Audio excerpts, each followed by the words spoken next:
नमस्कार। मैं सुनील कुमार आपका स्वागत करता हूं आपके अपने चैनल क्या ऐसा होता है में। दोस्तों, बसंत पंचमी 23 जनवरी की है। 23 जनवरी की बसंत पंचमी। जिन लोगों की कुंडली में कालसर्प दोष होता है वो 3 प्रकार के लोग होते हैं दोस्तों। 3 प्रकार के।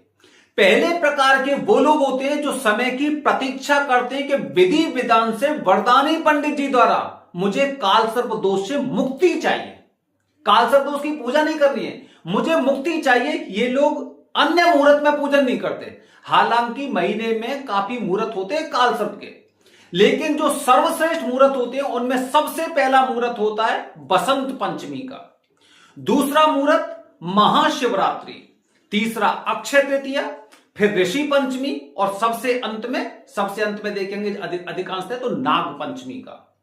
तो ये कुछ खास लोग होते हैं जो सर्वश्रेष्ठ मुहूर्त में त्र्यंबकेश्वर, क्योंकि त्र्यंबकेश्वर कालसर्प दोष के लिए मुक्ति का क्षेत्र है। कहते हैं ना, भटकते रहिए कहीं मुक्ति मिलेगी यहीं। दोस्तों, दूसरे प्रकार के लोग कौन से होते हैं? दूसरे प्रकार के वो लोग होते हैं जो कालसर्प दोष से मुक्ति पाना चाहते हैं, कालसर्प दोष की पूजा करना चाहते हैं, मुक्ति नहीं पूजा करना चाहते हैं। किसी ने बताया पूजा करने के लिए आप त्र्यंबकेश्वर जाइए तो त्र्यंबकेश्वर चले गए, किसी ने कहा उज्जैन चले जाइए तो उज्जैन चले गए। अगर त्र्यंबकेश्वर में ये लोग आ रहे हैं तो ज्यादातर ये लोग ग्रुप में पूजन करते हैं, मतलब एक सामूहिक पूजन का हिस्सा बनते हैं। दोस्तों, तीसरे प्रकार के लोग वो होते हैं जिनके पंडित जी कहते हैं कि आपके घर पर ये पूजन कर देंगे, आसपास के शिव मंदिर में पूजन कर देंगे, ये वहीं पर पूजन कर लेते हैं। दोस्तों, वैसे एक चीज बताता हूं मैं आपको कि इसमें कुछ ना कुछ योगदान हमारा भी होता है, क्योंकि हम अपनी सहूलियत के अनुसार कार्य करना चाहते हैं। एक बार अगर हमें मौका मिल जाए कि गुरुजी किसी प्रकार कह दें कि आपको वहां पर त्र्यंबकेश्वर जाने की आवश्यकता नहीं है, तो हम जाएंगे नहीं, बस उनके कहने की देरी होती है।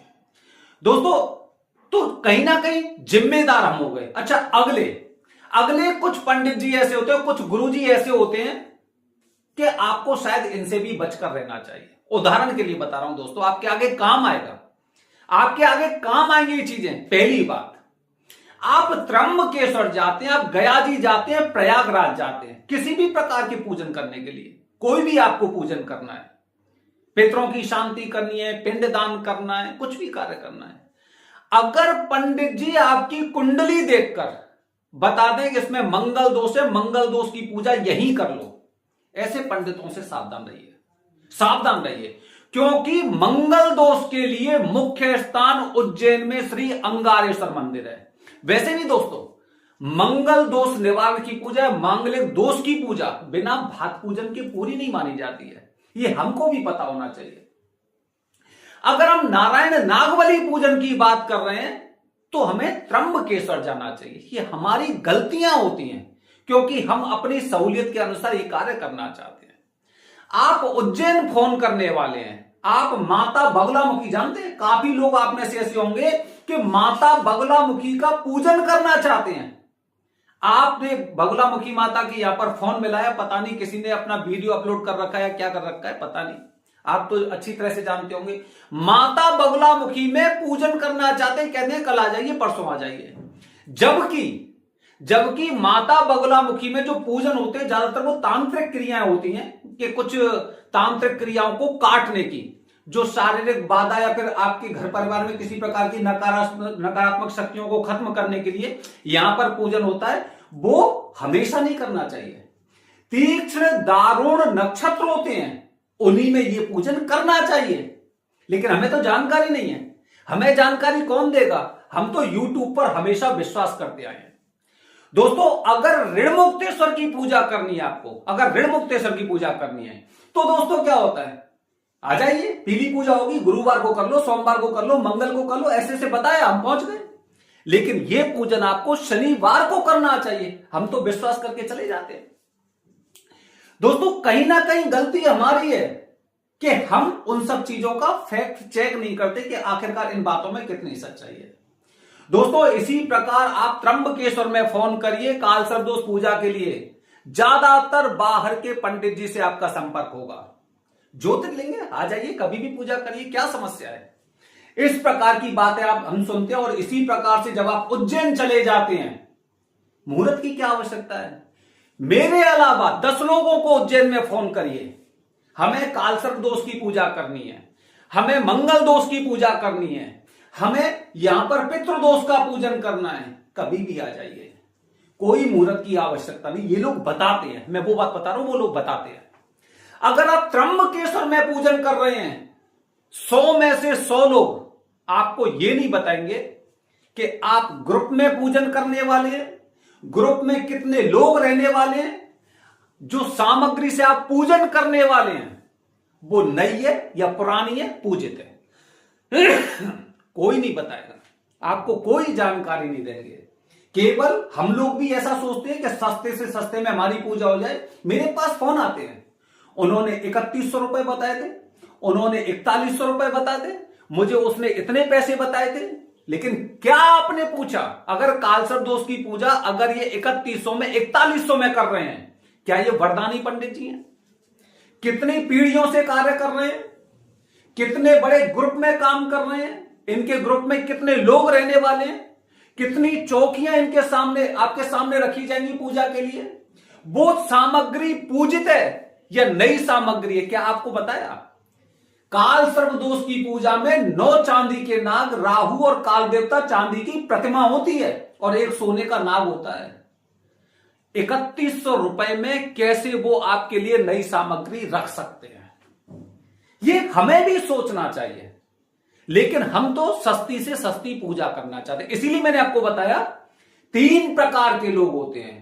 एक खास किस्म के लोग वो होंगे जो बसंत पंचमी वाले दिन पहले से अपनी पूजा बुकिंग कर चुके होंगे या फिर प्लान कर रहे होंगे, क्योंकि ज्यादातर वरदानी पंडित जी 2-2 महीने 6-6 महीने पहले, आपको पता है हमारे पास भी जो वरदानी पंडित जी, हमारा वरदानी, मैं पहले बता देता हूं थोड़ा सा, हमारा वरदानी पंडित जी का रजिस्टर्ड संघ है, रजिस्टर्ड है, सरकार द्वारा रजिस्टर्ड संघ है, जिसके माध्यम से हम उज्जैन में, त्र्यंबकेश्वर में, प्रयागराज, काशी, हरिद्वार, वृंदावन, ब्रह्मकपाल, यहां पर वरदानी पंडित जी से पूजन करवाते हैं। वरदानी मतलब जिन्हें सालों का नहीं पीढ़ियों का अनुभव है। और हमारे संगठन का कुछ उद्देश्य है, संतुष्टि नहीं तो दक्षिणा नहीं, पहली बात। दूसरा, जो आपको दक्षिणा बताई जाएगी उससे 1 रुपया ज्यादा नहीं। और तीसरी बात, हमारे द्वारा दी गई जानकारी कहीं पर भी अगर आप गलत साबित कर देते तो आपके पैसे वापस कर दिए जाते हैं, चाहे वो 1 रुपए की पूजा हो या 1 लाख रुपए की पूजा हो। तो 6 महीने पहले आपको पता है कि नाग पंचमी की बुकिंग पहले से हो रही है, लगातार चल रही है। नाग पंचमी की अभी से, महाशिवरात्रि लगभग फुल हो चुका है, लगभग फुल। और लोग बसंत पंचमी को, जो विशेष प्रकार के लोग आते हैं, ये केवल ग्रुप और प्राइवेट पूजन नहीं देखते। ये लोग क्या देखते हैं, मुझे इसके साथ 1.25 लाख महामृत्युंजय का जाप करवाना है, क्योंकि ये लोग विशेष समय का इंतजार करते हैं। मुझे राहु केतु के जाप कराने हैं, इस तरह से इनकी पहले से तैयारी होती है। तो दोस्तों ध्यान रखिए, सबसे पहले ध्यान रखिए, पैसों को अहमियत मत दीजिए।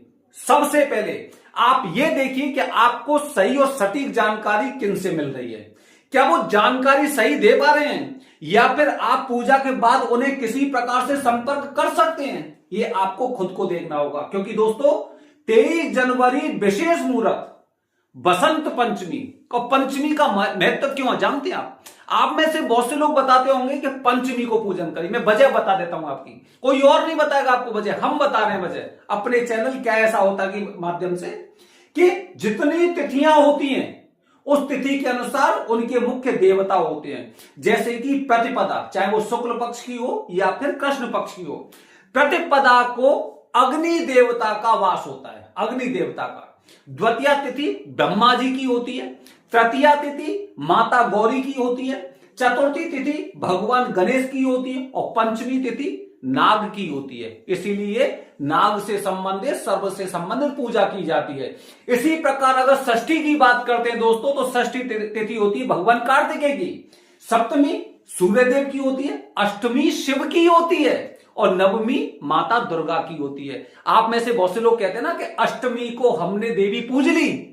अरे देवी की तिथि तो नवमी है, अष्टमी को कैसे पूज ली? तो ये हम अपनी सहूलियत देखते हैं, सहूलियत मत देखिए। शास्त्रों के अनुसार कार्य करिए जिससे आपको पूजा का फल प्राप्त हो। सोचिए, अगर आप 3100 की पूजा 100 लोगों के ग्रुप में करके त्र्यंबकेश्वर में जा रहे हैं, अगर आपको पूजा का फल प्राप्त नहीं हुआ, अगर आपको लगा कि पूजा से मुझे कुछ ऐसा लग ही नहीं रहा है कि मैं पूजा की है, या विधि विधान से कोई कार्य नहीं कर पाए, वो 3100 गए, आने जाने का किराया भी आपका ऐसे ही गया, और इस समय इस दौरान जो आपने होटल लिया होगा, रूम लिया होगा, उसका खर्चा गया, और समय गया वो अलग गया, और मानसिक अशांति हमें फ्री में मिली। ये जब हम अपनी सहूलियत के अनुसार देखते हैं तब हमें इस प्रकार की चीजें समझ में आती हैं। तो दोस्तों ध्यान रखिए, पहले से तैयारी करके रखिए। कहते ना, भटकते रहिए कहीं, मुक्ति मिलेगी यहीं। बसंत पंचमी माता सरस्वती का दिन है, माता सरस्वती का, जिनकी कुंडली में कालसर्प दोष होता है या राहु की महादशा चल रही होती है। काफी ज्योतिषी बताते हैं माता सरस्वती के उपाय, कि एक बड़ी सी माता सरस्वती की तस्वीर रखिए और उनके चरणों में रोजाना नीले फूल चढ़ाइए। क्यों? क्योंकि माता सरस्वती अपने पुत्र की तरह राहु और केतु को मानती है। इसलिए 2026 का सर्वश्रेष्ठ मुहूर्त है।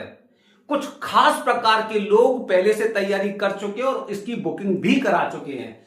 आप भी अगर 23 तारीख को त्र्यंबकेश्वर में आना चाहते हैं तो निश्चित रूप से पहले से अभी से तैयारी कर लो, क्योंकि ज्यादा समय नहीं बचा है। और जो उज्जैन में आना चाहते हैं, ध्यान रखिए कि हो सकता है महाकाल मंदिर में आपका इस दिन पूजन नहीं हो पाए, हो सकता है, ठीक है। लेकिन यहां पर भगवान शिव जी का जो दूसरा स्थान है, जैसे श्री अंगारेश्वर मंदिर बोलते हैं, ठीक है, वहां पर आपका ये पूजन होगा। और तो ध्यान रखिए कि सावधानी हटी दुर्घटना घटी। पूजा से पहले की पूरी तैयारी आपको ध्यान करके रखनी है, क्योंकि हम किसी प्रकार का कोई रिस्क नहीं लेना चाहते। बने रहिए हमारे चैनल के साथ दोस्तों, आने वाली वीडियो बता रहा हूं, क्योंकि खरमास कल खत्म हो जाएगा। अब मंगल दोष को खत्म करना है।